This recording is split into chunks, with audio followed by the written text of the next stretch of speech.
Assalamualaikum warahmatullahi wabarakatuh.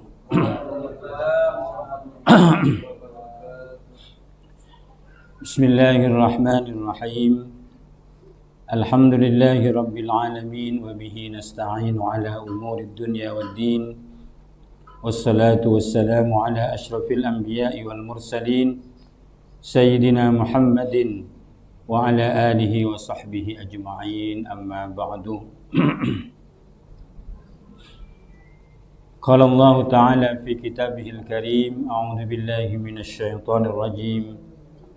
Ya ayyuhalladzina amanu kutiba 'alaikumus shiyam kama kutiba 'alal ladzina min qablikum la'allakum tattaqun. Ayyaman ma'dudat. فمن كان منكم مريضا أو على سفر فعدة من أيام أخر وعلى الذين يطيقونه فدية طعام مسكين فمن تطوع خيرا فهو خير له وأن تصوموا خير لكم إن كنتم تعلمون. صدق الله العظيم.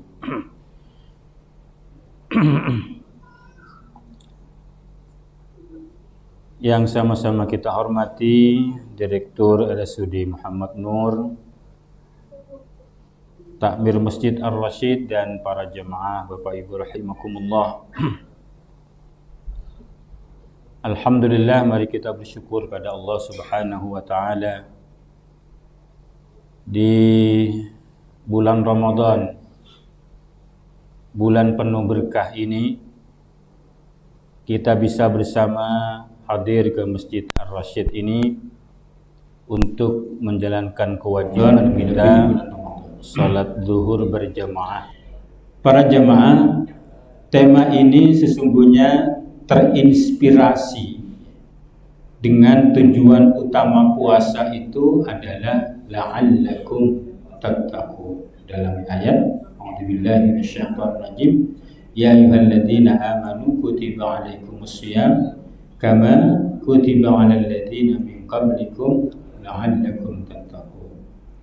Jadi kita diwajibkan puasa, tujuan akhirnya, goalnya, diharapkan kita menjadi pribadi-pribadi muttaqin. Terus siapa sosok muttaqin ini?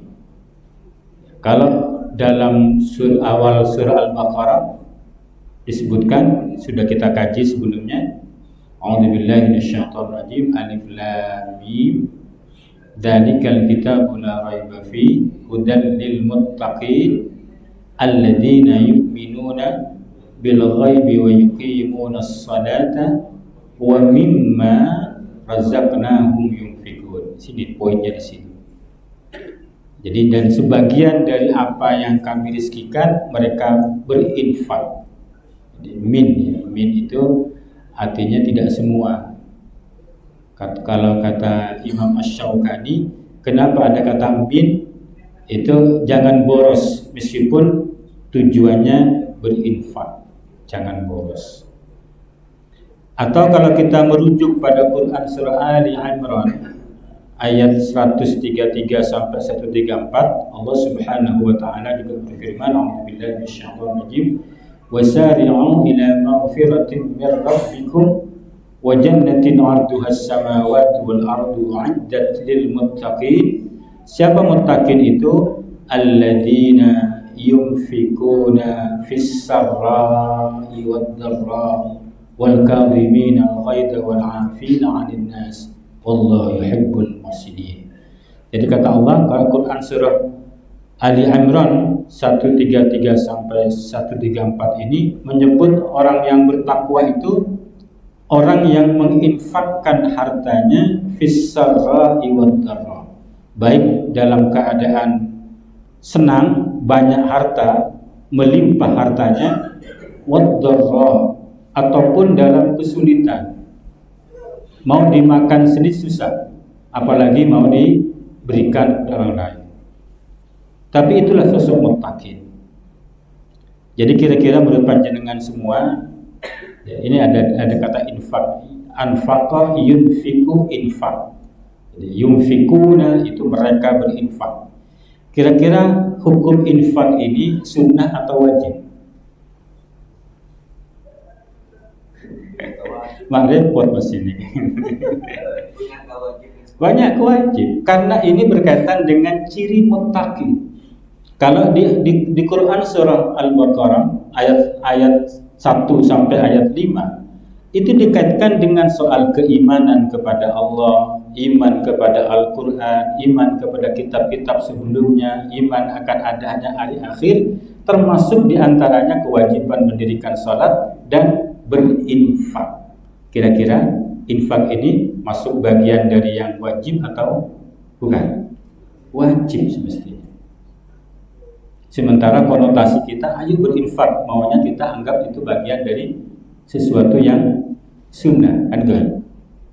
Atau yang Ali Imran ini disebutkan orang muttaqin itu pertama kali langsung sebut alladzina yunfikuna fis sarra'i wad dharra. Jadi ciri muttaqin itu orang yang mau berinfak dalam keadaan senang, banyak uang, banyak rezeki, atau susah.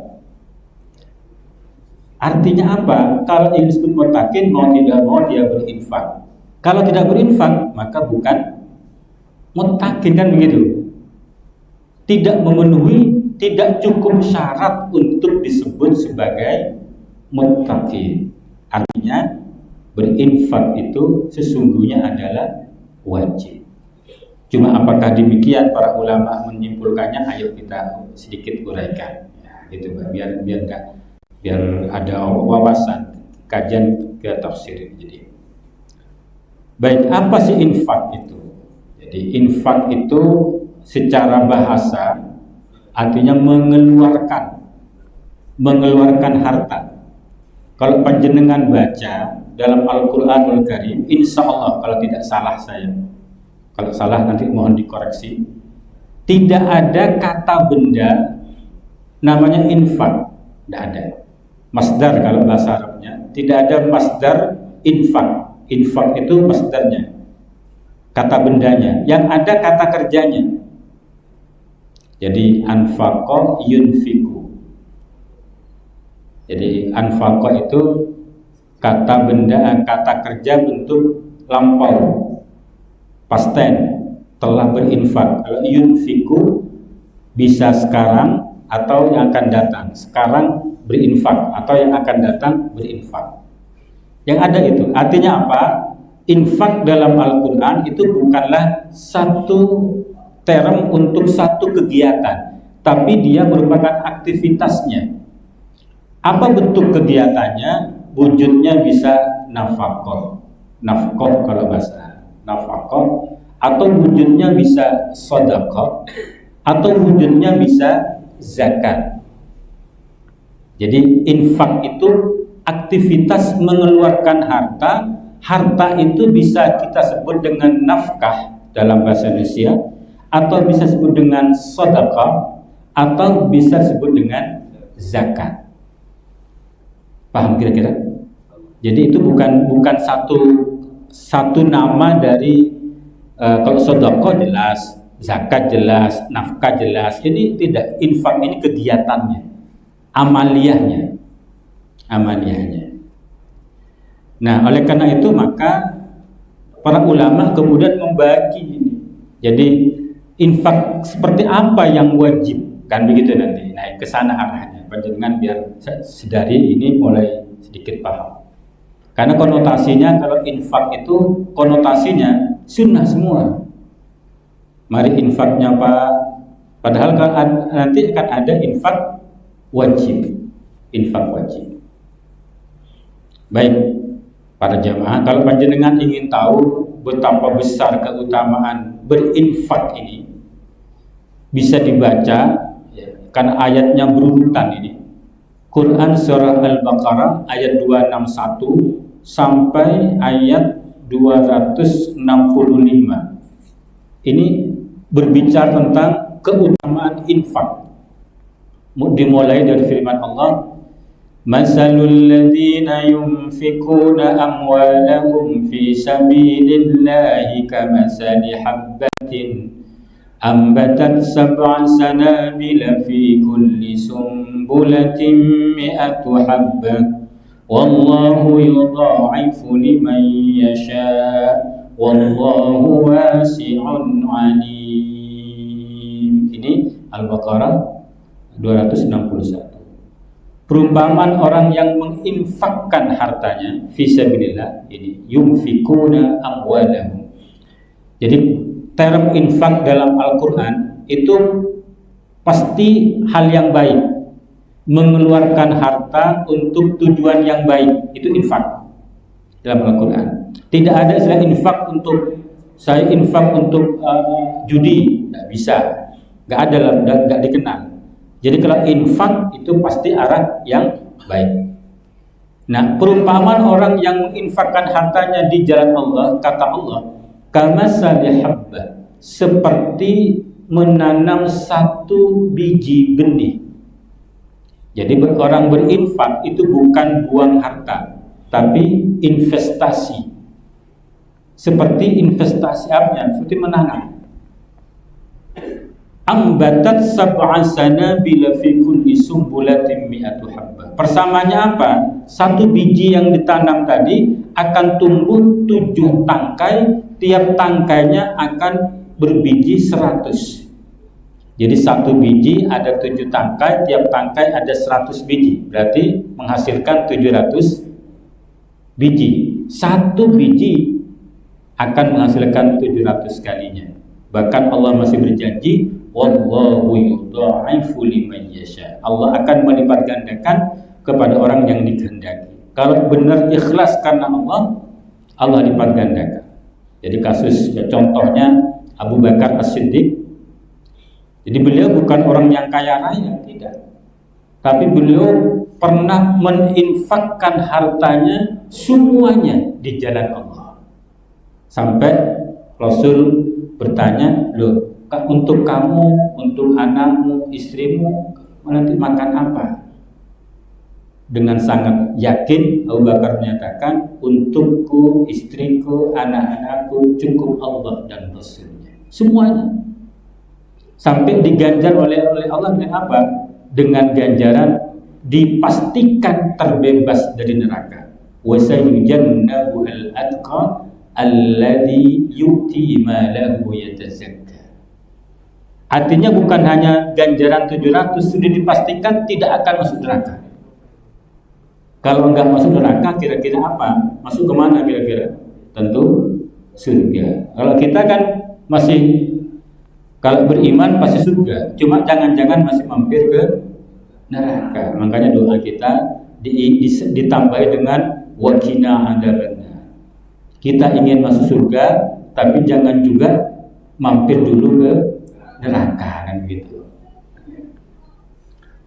Ini diantara fadilah. Atau ayat berikutnya, kalau baca semua lama, cuma saya bacakan satu lagi, misalkan alladzina yunfikuna amwalahum fi sabilillah summa la yutbi'una ma anfaqu mannaw wala adha. Orang yang menginfakkan harta di jalan Allah dan tidak mengiringi apa yang telah diinfakkan itu mannan wala adha. Mannan ini mengorek-orek, mengingat-ingatkan. Jadi bukan pamer, bersebutkan beri engkau berwah ngoceng, ngoceng jadi ngoceng. Kan beri engkau sebut, montak beri engkau ben ada wala ada, dan juga menyakiti wala ada. Bahkan montak tolong engkau ben ada tertiring pungkalaten. Tidak diikuti dengan itu, lahum ajruhum 'inda rabbihim. Perhatikan redaksi ini. Lahum ajruhum 'inda rabbihim. Bagi mereka pahala mereka di sisi Tuhan mereka. Tidak dibatasi. Tidak dibatasi. Jadi bagi mereka ganjarannya di sisi mereka. Sudah disiapkan tapi tidak dibatasi. Berapa besarnya pahala orang yang berinfak? Allah enggak membatasi. Sudah disiapkan, tidak ada batasannya. Makanya bulan Ramadan ini kan luar biasa di situ. Allah suka pada orang berpuasa, amat sangat suka. Karena diantaranya nanti ada empati untuk berbagi ini. Sehingga begitu sukanya Allah mengatakan dalam hadis qudsi. Hadis qudsi ini hadis firman Allah, ya, firman Allah, tapi bukan Al-Qur'an yang disampaikan oleh Nabi. Jadi Allah berfirman di luar Al-Qur'an, ya, yang menyampaikan Nabi juga disebut dengan hadis qudsi. Apa kata Allah? Kullu amal ibni Adam lahu illa shiyam.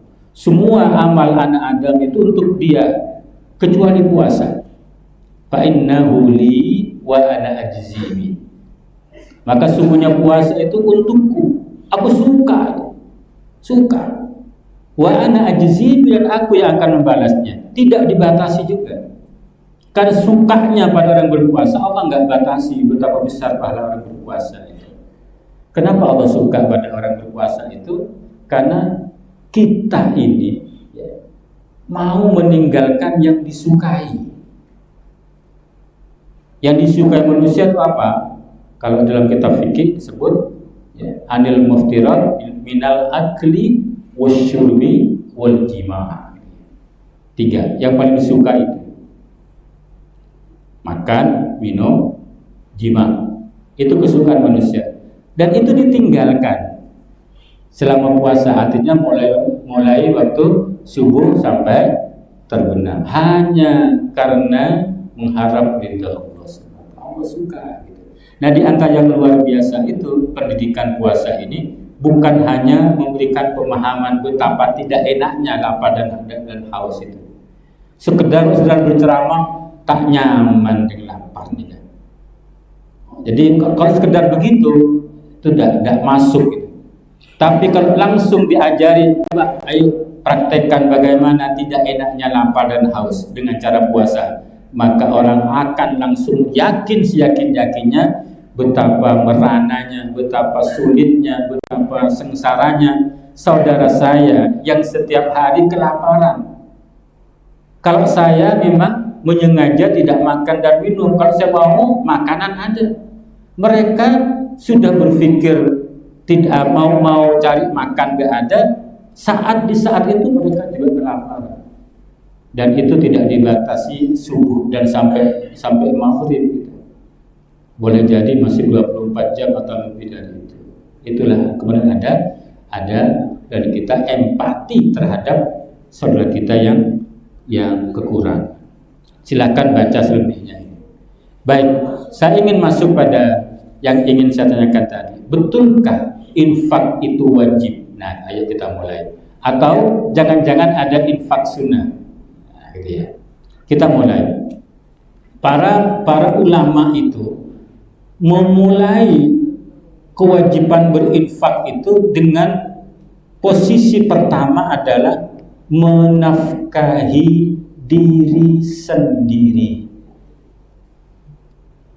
Wajib menafkahi diri sendiri. Ini yang paling awal. Sehingga Nabi dalam beberapa hadis, misalkan sebagai Imam At-Tabrani, ibda binafsika summa biman ta'udu. Mulailah dengan memenuhi kebutuhan dirimu, kemudian memenuhi kebutuhan orang yang engkau nafkahi, istri, anak, orang tua. Artinya kewajiban awal adalah menafkahi diri sendiri. Nah, pertanyaannya, jangan-jangan untuk diri kita masih kurang-kurang, bagaimana mau berbagi, kan begitu kan? Kan ya kan? Kalau ingat keinginan, daftar keinginan, maka tidak akan ada titiknya. Kita sudah kaji Quran surat At-Takasur, Alhaakumut Takasur. Jadi At-Takasur itu daftar keinginan, maka tidak akan ada habisnya. Tapi yang disebut dengan ibda binafsik itu adalah daftar kebutuhan yang dibutuhkan. Nah, konsep kebutuhan menurut agama kita gimana kira-kira? Panjenengan yang tahu. Kebutuhan menurut agama kita itu yang kita butuhkan untuk hidup dari pagi sampai pagi, 24 jam. Tidak mikir besoknya. Makanya kalau panjenengan nanti habis ini menjelang Idul Fitri, wajib bagi orang yang punya kelebihan apa yang akan dimakan malam ini, malam Idul Fitri, dan esoknya hari Idul Fitrinya, wajib bagi mereka untuk mengeluarkan zakatul fitri. Jadi bukan mengukurnya 1 bulan, bukan. Mengukur 1 bulan nggak keluar berbagi-bagi itu. Lami orang kita makan. Mengukurnya 1 hari kita. Makanya kalau panjenengan lihat bagaimana kehidupan baginda Nabi, Masya Allah, beliau itu tidak pernah ada makanan yang tertinggal dalam 1 hari itu. Nggak ada makanan yang menginap. Itu baginda Nabi begitu, Masya Allah. Nggak ada yang menginap tuh. Kalau zaman sekarang gara-gara kulkas gitu ya. Kulkasnya penuh dengan makanan itu. Baru setelah beberapa hari sudah mulai membusuk gitu, mulai ada nggak enak. Cepat-cepat keluarin, mumpung belum busuk gitu. Artinya baru akan busuk dikeluarkan pada orang. Jangan-jangan kulkas kita membuat kita kikir kan gitu. Jadi ketika diri ini sudah cukup 24 jam, sesungguhnya sudah kita ada kewajiban untuk berbagi. Lihat kanan kiri. Kalau sudah menikah, nanti ada urutan kedua. Cuma namanya orang berbagi itu, Bapak Ibu rahimakumullah, tergantung kita. Katakanlah begini, kita cuma punya uang 10.000, hanya cukup untuk 1 porsi makan. Bisa nggak kita berbagi dengan uang 10.000? Bisa. Tinggal menunya direndahkan, dihemat, sehingga bisa berbagi. Nah itu puasa di situ. Jadi kalau nuruti kebutuhan diri, nggak habis-habisnya. Ini 10.000 hanya bisa untuk makan seorang, bisa. Kalau mau dibuat 2 bisa.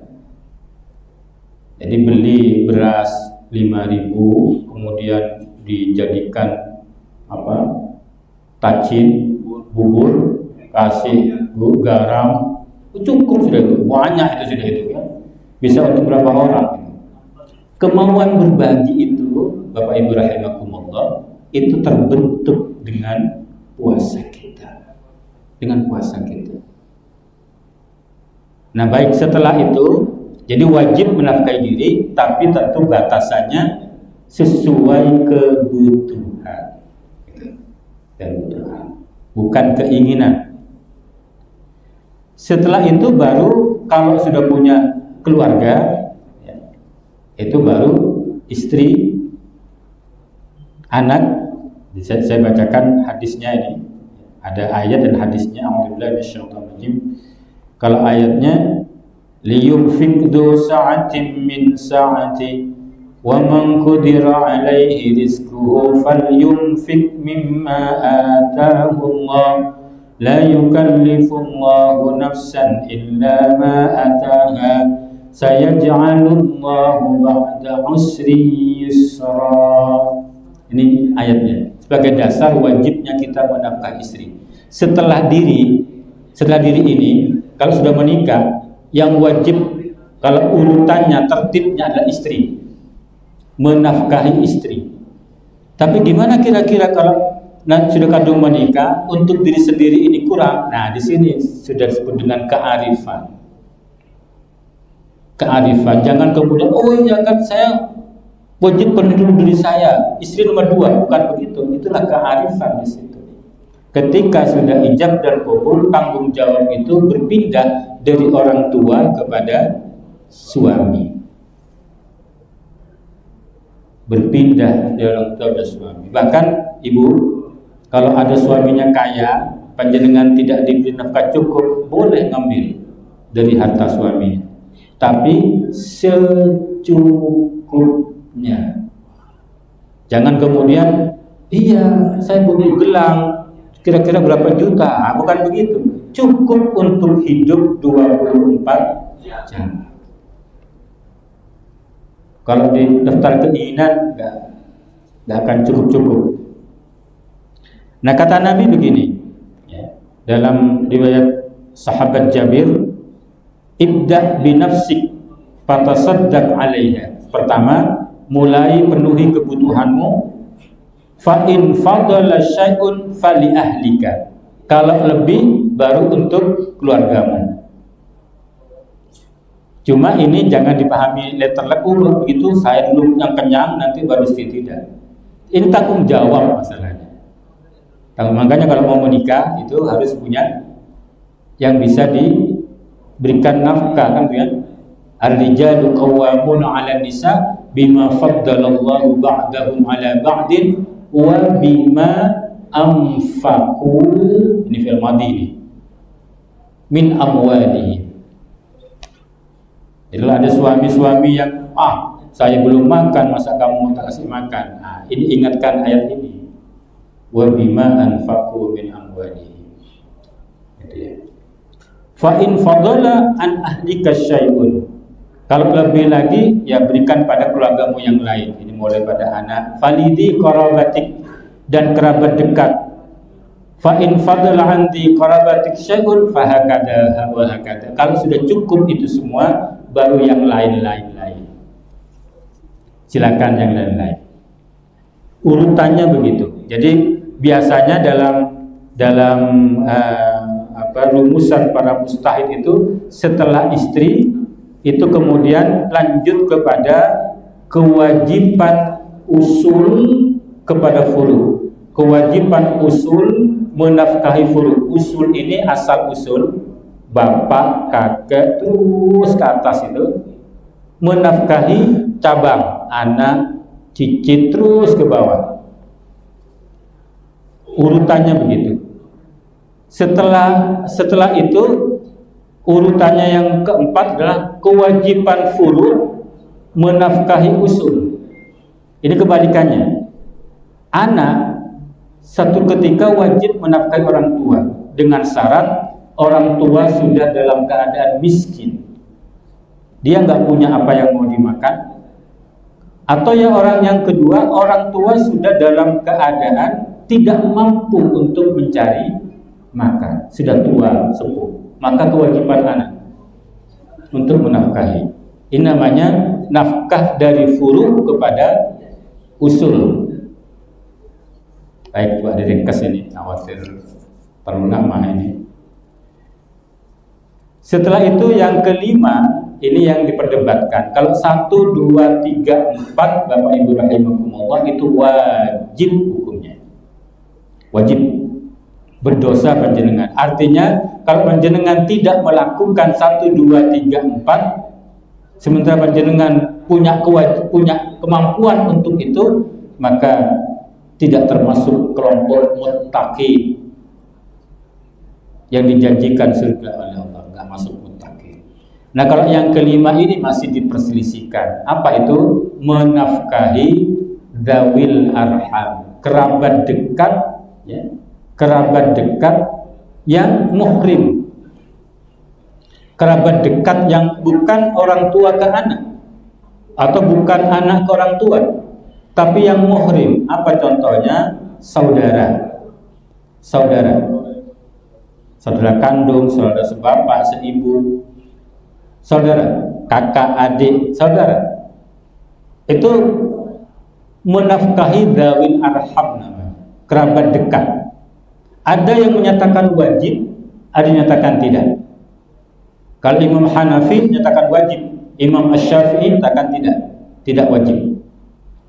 Tapi apakah enggak dianjurkan? Ya dianjurkan karena memang itu disebutkan dalam Al-Quran. Misalkan panjenengan baca Al-Baqarah ayat 215, yas'alunaka madza yunfikun qul ma anfaqtum min khairin falil walidaini wal aqrabin wal yatama wal masakin wabnis sabil. Ayat 215, silakan dibaca nanti.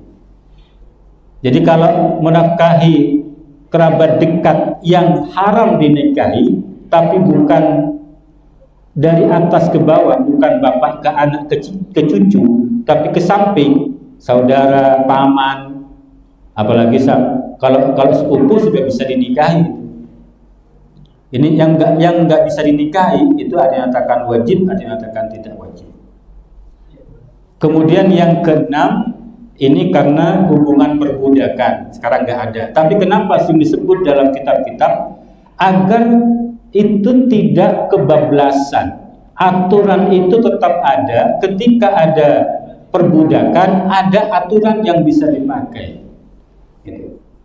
Dan Islam banyak dalam banyak hal itu kemudian menjadikan pembebasan budak sebagai cara penebusan kesalahan kita. Contoh misalkan panjenengan suami istri dengan sengaja berhubungan intim, berhubungan suami istri di siang hari. Suami istri jima di siang hari, di antara kafaratnya itu kalau punya budak ya merdekakan budaknya gitu. Sekarang kan nggak ada. Itu cara Al-Quran untuk menghilangkan sistem perbudakan. Kemudian baru yang ketujuh, ini yang kita kenal dengan infak sunnah saja ini ya. Ini infak sunnah. Berinfak pada selainnya, kerabat bukan muhrim, anak-anak yatim, orang-orang miskin, orang-orang yang dalam perjalanan yang butuh pertolongan, itu disebutkan dalam ayat tadi itu. Itu yang disebut dengan infak sunnah. Infak sunnah. Tapi kalau nanti berkaitan dengan yang namanya zakat, mengeluarkan harta bentuk zakat, itu infak juga.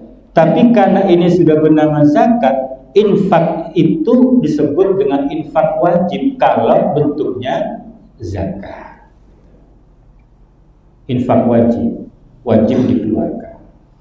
Nah, yang terakhir ingin saya sampaikan, ada infak untuk kepentingan agama dan kemaslahatan umum. Jadi untuk hal ini, ya meskipun ini urutan ke-8, ini bisa menjadi sunnah, bisa menjadi wajib, menjadi fardu. Asalnya sunnah bisa menjadi fardu. Ya, asalnya sunnah bisa menjadi fardu untuk kepentingan agama dan kemaslahatan umum. Apa dalilnya? Al-Quran surah Al-Baqarah 195, Allah Subhanahu wa taala berfirman, wa anfiqu fi sabilillah, wa anfiqu fi sabilillah, dan berinfaklah kalian di jalan Allah, wala tulqu bi aidikum ila tahluka, dan janganlah jatuhkan dirimu kepada kehancuran. Wa ahsinu, dan berbuat baiklah kalian, innallaha yuhibbul muhsinin, sungguhnya Allah mencintai orang yang berbuat baik. Perhatikan kalimatnya di sini, ketika Allah perintahkan berinfak fisabilillah, dilanjutkan dengan kalimat wala tulqu bi aidikum ila tahluka, jangan jatuhkan dirimu pada kehancuran. Makna ayat ini, ya ini tolong perhatikan, karena kadang salah memahami. Makna ayat ini, jangan sampai kamu tidak berinfak, yang gara-gara tidak berinfak musuh semakin kuat, pasukan kaum muslimin menjadi lemah, orang Islam menjadi lemah, atau kalau bahasa sekarang mungkin komunitas kita ini menjadi lemah, sehingga mudah untuk diombang-ambingkan. Berinfaklah kamu di jalan Allah, jangan sampai menjatuhkan dirimu ke kehancuran. Artinya kalau kamu tidak berinfak, itu akan mengakibatkan kalau pasukan-pasukan lemah, musuh semakin kuat, umat semakin lemah, sementara non-muslim semakin kuat, dan itu tidak disukai oleh Allah. Makanya Allah mengatakan wa ahsinu, berbuat baiklah kamu, innallaha yuhibbul muhsinin. Nah, kondisi tertentu, hukum asalnya memang sunnah, tapi kondisi tertentu itu bisa menjadi fardu. Ketika agama memerlukan uluran tangan, kalau enggak agama akan hancur, maka wajib kita menginfakkan harta kita di jalan Allah itu. Makanya disebut dengan jahidu bin amwalikum wa anfusikum. Berjihadlah kalian dengan cara keluarkan hartamu dan pertaruhkan nyawamu untuk li'ilahi kalimatillah. Ini kondisional, disebut dengan berinfak untuk kepentingan agama dan kemaslahatan. Nah, para jamaah Bapak Ibu rahimakumullah, kira-kira panjenengan kalau ada orang ayo infak, kira-kira pikirannya kira sekarang apakah masih tetap menyatakan oh sunnah? Artinya kalau sunnah, apa sunnah itu? Sunnah adalah dikerjakan berpahala. Nah, tidak dikerjakan rugi. Ya bagus tuh, masih ingat beliaunya ini. Nggak dikerjakan merugi. Jangan tidak apa-apa. Tidak apa-apa itu hanya kan enteng saja. Dengan tarawih sunnah, ya kan? Ya memang tidak apa-apa, tidak dosa ketika tidak tarawih, tapi rugi tidak tarawih. Tadi saya tanya beliaunya, alhamdulillah di sini dilaksanakan salat tarawih. Salat tarawih itu tidak ada batasan rakaatnya, nggak ada. Nabi mengatakan salat malam itu 2 rakaat, nggak ada batasannya. Kalau panjenengan kuat itu pakai yang biasa dilakukan oleh Imam Malik, 36 rakaat.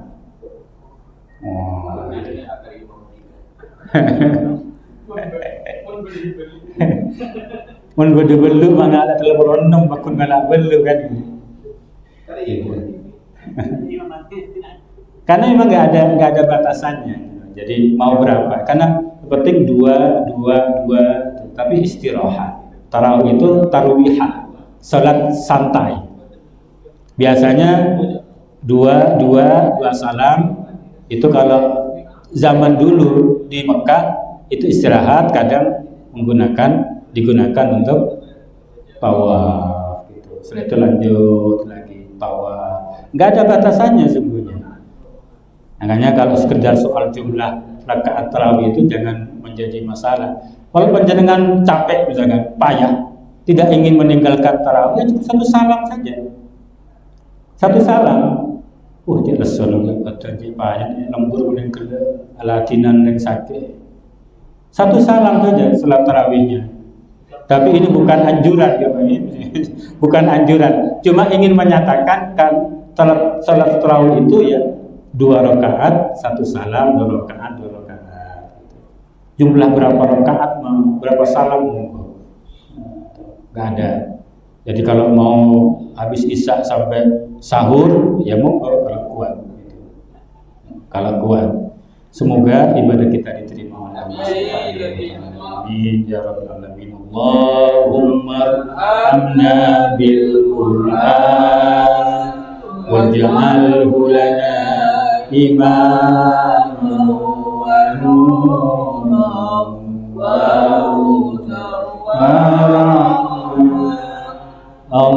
Allahumma dhakkirna minhu ma nasina wa 'allimna minhu ma jahilna warzuqna tilawatahu